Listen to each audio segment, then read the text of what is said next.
بسم اللہ الرحمن الرحیم۔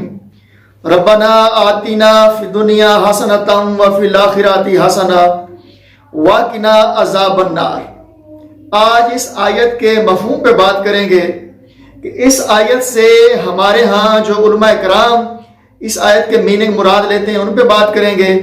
اور پھر صوفیہ کرام اس آیت سے کیا مراد لیتے ہیں، اس کا کیا مفہوم بیان کرتے ہیں، ان پہ بات کریں گے۔ تو آج کے اس ٹاپک کے لیے ہم نے جس صوفی کا انتخاب کیا ہے، جس صوفی کی تعلیمات کا انتخاب کیا ہے، وہ ہے تعلیمات حق بہو سرکار۔ تو پہلے ہم یہ دیکھیں گے کہ ربنا آتنا فی الدنیا حسنہ، اس سے روایتی طور پہ ہمارے ہاں کیا مراد لیا جاتا ہے، ہمارے علماء کرام کیا بیان کرتے ہیں۔ تو وہ کچھ یوں بیان کرتے ہیں کہ اے ہمارے رب ہمیں دنیا کی خیر عطا فرما۔ ربنا آتنا فی الدنیا، اس سے مراد وہ لیتے ہیں کہ اے ہمارے رب ہمیں دنیا کی خیر عطا فرما، اور ہمیں جو ہے آخرت کی بھی خیر عطا فرما، اور ہمیں آخرت میں جہنم کے آگ سے بچا۔ ربنا آتنا فی الدنیا حسنۃ وفی الآخرۃ حسنۃ وقنا عذاب النار کا ایک مطلب تو یہ مراد لیا جاتا ہے، اور دوسرا جو ہے خیر کی جگہ وہ بھلائی کی ورڈنگ استعمال کی جاتی ہے کہ اے ہمارے رب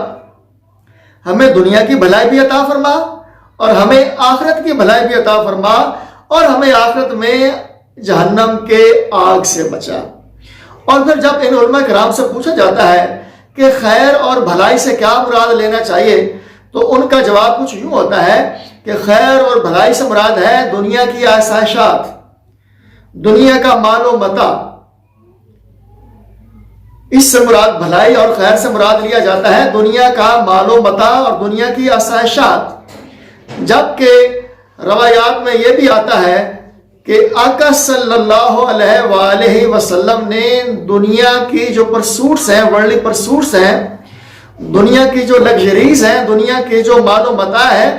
اس کے بارے میں فرمایا کہ اس کی اوقات مچھر کے پر کے برابر بھی نہیں ہے۔ تو پھر صوفیہ کرام اس آیت کا مفہوم کیا مراد لیتے ہیں؟ تو تعلیمات حق بہو سلطان کی جو تعلیمات ہیں ان کی روشنی میں دیکھا جائے تو وہ مراد یہ لیا جاتا ہے کہ اے ہمارے رب ہمیں دنیا میں اپنا دیدار عطا فرما، اور ہمیں آخرت میں بھی اپنا دیدار عطا فرما، اور دنیا اور آخرت دونوں میں اپنے فراق کے درد کے عذاب سے بچا۔ یہ صوفیہ کے نزدیک یہ اس کا مفہوم لیا جاتا ہے کہ ہمیں دنیا میں بھی اپنا دیدار عطا فرما ہے ہمارے رب، اور اے ہمارے رب ہمیں آخرت میں بھی اپنا دیدار عطا فرما، اور چاہے دنیا ہو یا آخرت ہو دونوں میں ہمیں جو فراق کا درد ہوتا ہے اس درد سے بچا۔ نار سے مراد وہ درد فراق لیتے ہیں۔ تو ہمارے لیے کوئی سوال ہو کامنٹ کریں،